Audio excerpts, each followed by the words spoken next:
Hey everybody, welcome to another episode of me going through the X-Men month by month, along with what's going on in my life, starting at age 12 or 13 or so. Um, I know that I was in seventh grade, I think, and I was at my dad's, and that's when uh, I discovered the X-Men and comic books generally. Um, so before I get into all of that, I'd like to show you some of my stuff that I do and help support the channel. It's random access, and I produce a full-size, full-color, 12-page comic book every month for my patrons.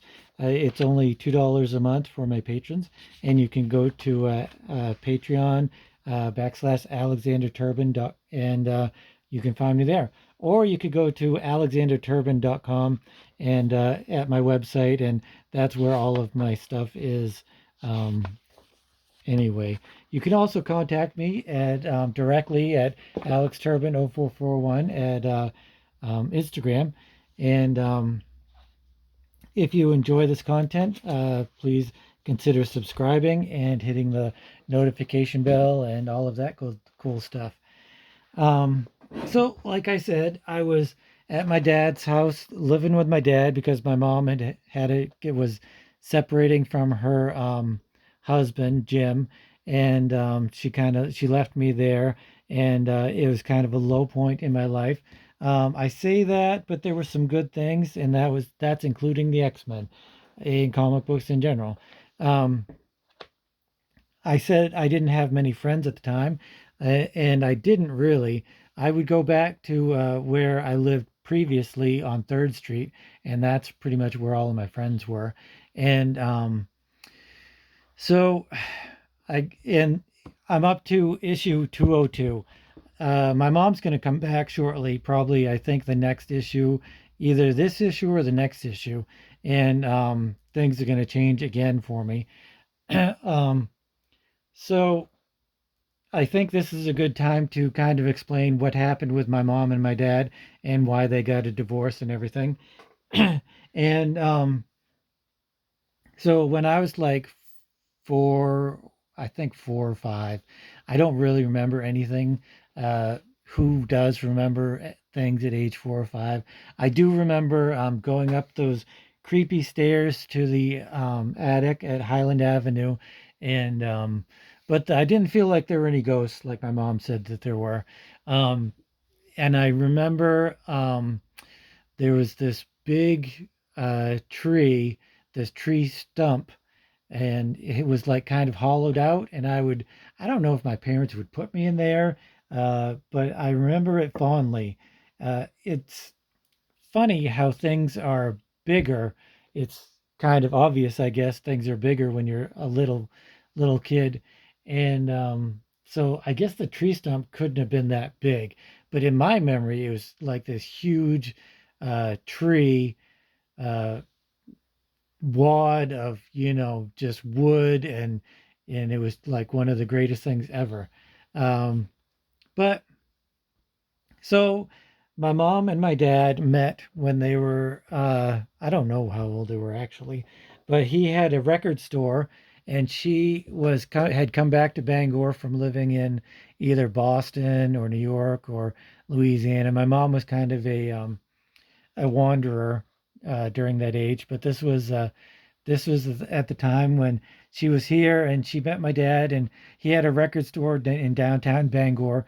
I believe he had two record stores. One was called Looking Glass, and one was called Fantastic Imports.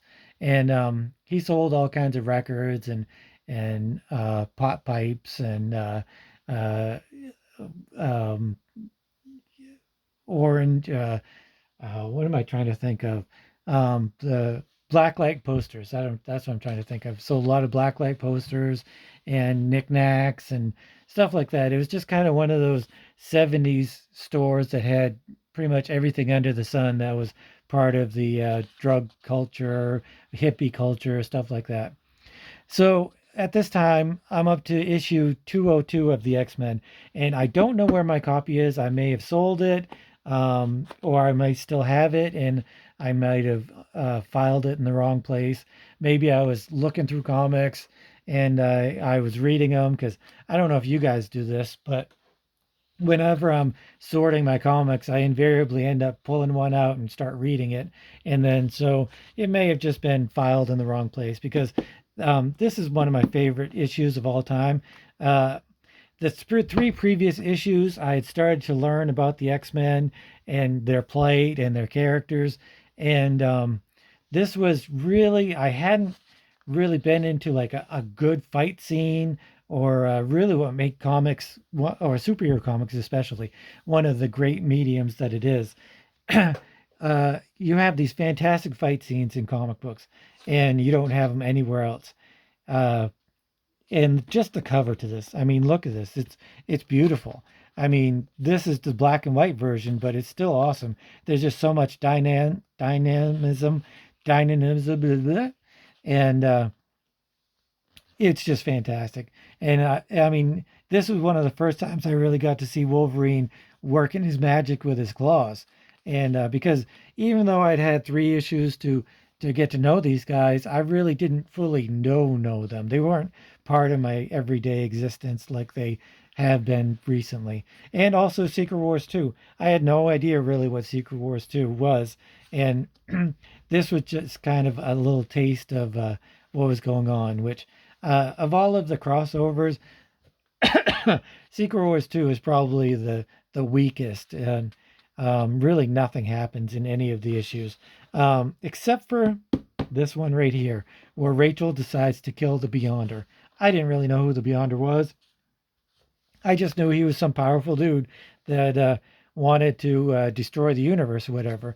But I had Rachel early on had become one of my favorite characters, so she decides to um, kill the Beyonder, and what she does is, I don't know, is that this issue where she takes all of the powers of the X-Men, but look at look at this Wolverine just sitting there. Some of the greatest artwork is not fight scenes or action poses. It's just a character sitting.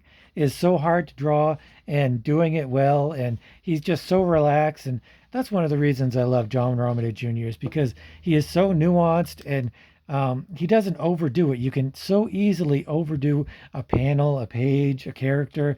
Um, but you really don't need to. If you've got lines like his where it's just so soft and complete and complex all at the same time.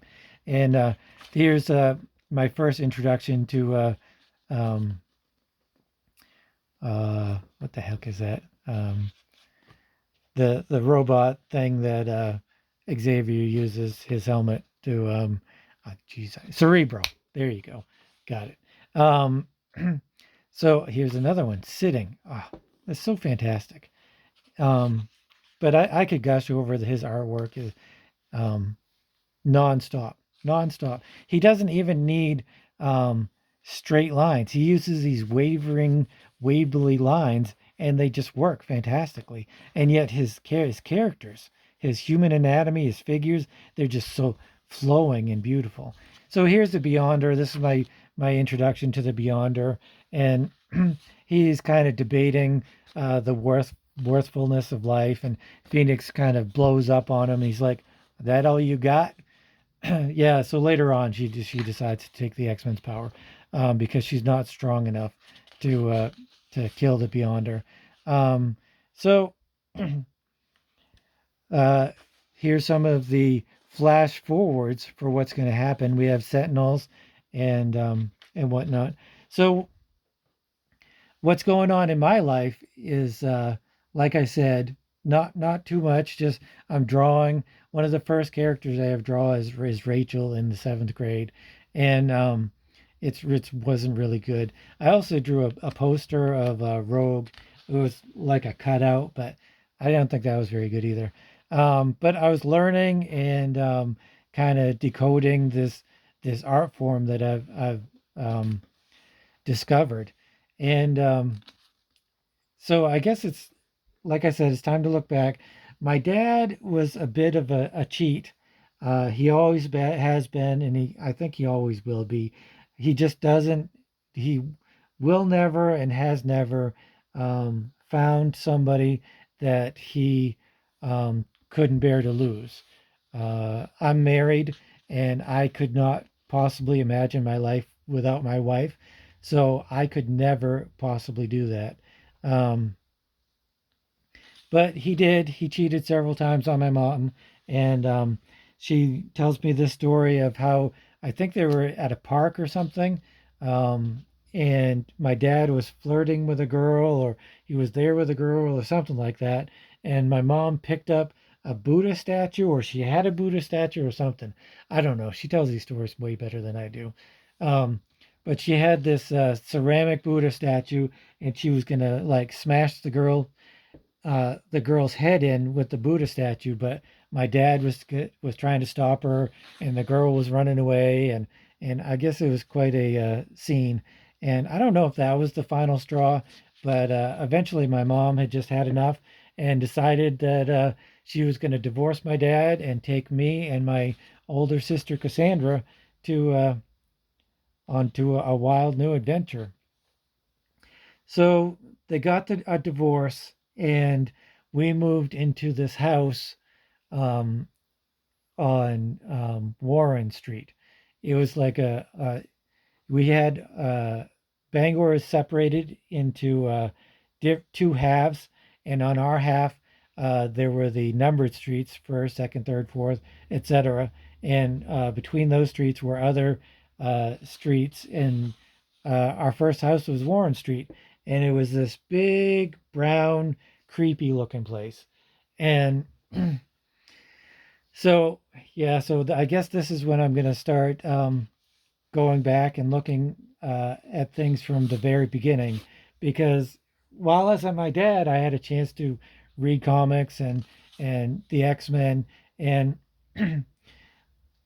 in every issue of the X-Men, they explore their history, the characters' histories, and how they're damaged. Like I've said before, they're not just regular people, they're damaged people.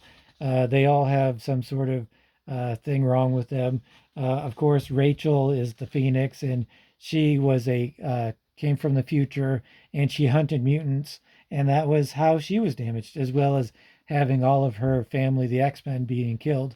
Um, so, in the Sentinels, this was my first introduction to the Sentinels, and the Sentinels have always been some of my favorites. Um, so we moved to Warren Street, and a few things happen.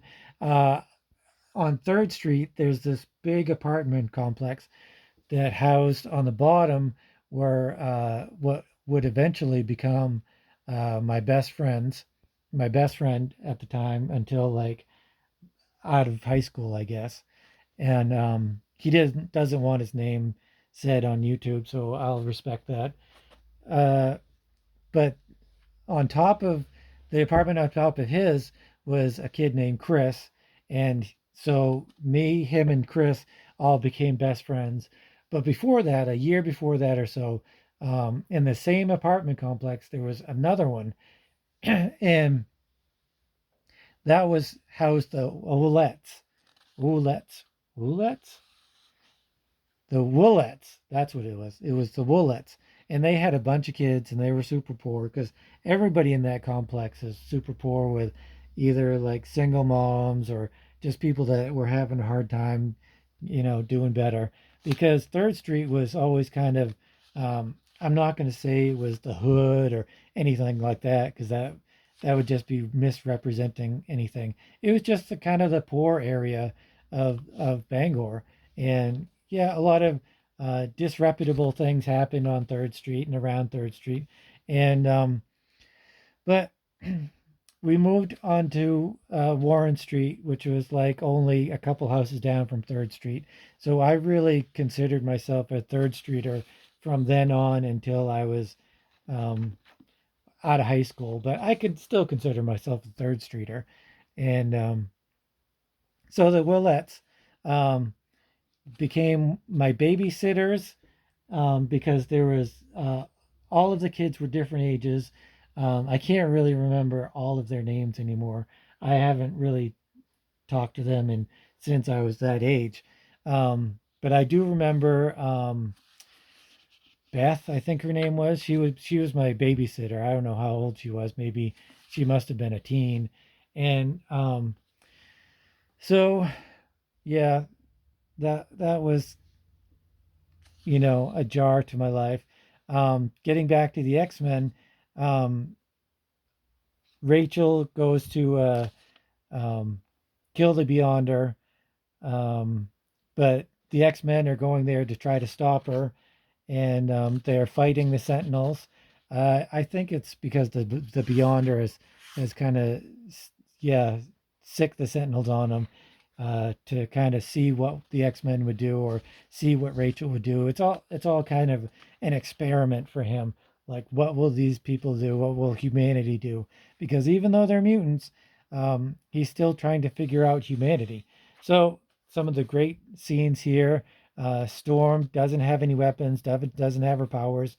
I don't really know what's going on with that because I haven't read the previous issues where she lost her powers. All I know is that she's fighting um, Sentinels in the Blackbird, and it's freaking cool. And so more more Wolverine. Wolverine is fast becoming one of my favorites. He's got the cool claws. He's got the cool attitude. Um, Rogue, she's already becoming one of my favorites. Really, the whole cast is just always all of a sudden they're becoming my favorite comic book characters. Um, so they go along and they finally defeat the Sentinels. And like I said, this was my first real fight scene in comics that I was had seen, and it's just fantastic. It's like the whole issue is almost the whole issue is just nonstop fight scene, and it's just choreographed so fantastically, and they've all got their different powers and everything. So I guess this isn't the one where she tries to steal her steel powers. Um, but she comes back. They've fought the Sentinels and the Beyonders there on the island, and I think it's Riker's Island. Uh, Rachel just gives him a slap because she says we're humans and we're not to be dallied with and stuff like that, and that he's just a jerk. And so, yeah, that's that was issue 202. It's one of my favorites. I love the cover. I love the action sequences. Sometimes, a great uh, nuanced story isn't really what you want. Sometimes you just need a cool fight scene throughout a comic book, and that's what we got. And it was just it was a beautiful thing, and I loved it. And it's one of my favorite issues. And so I guess I'll get back to when I was growing up on Warren Street next time. I hadn't started kindergarten yet, and so I guess I was just starting my life there. And thanks for watching. And if you like this content, please subscribe. Thanks a lot, and I'll see you next week.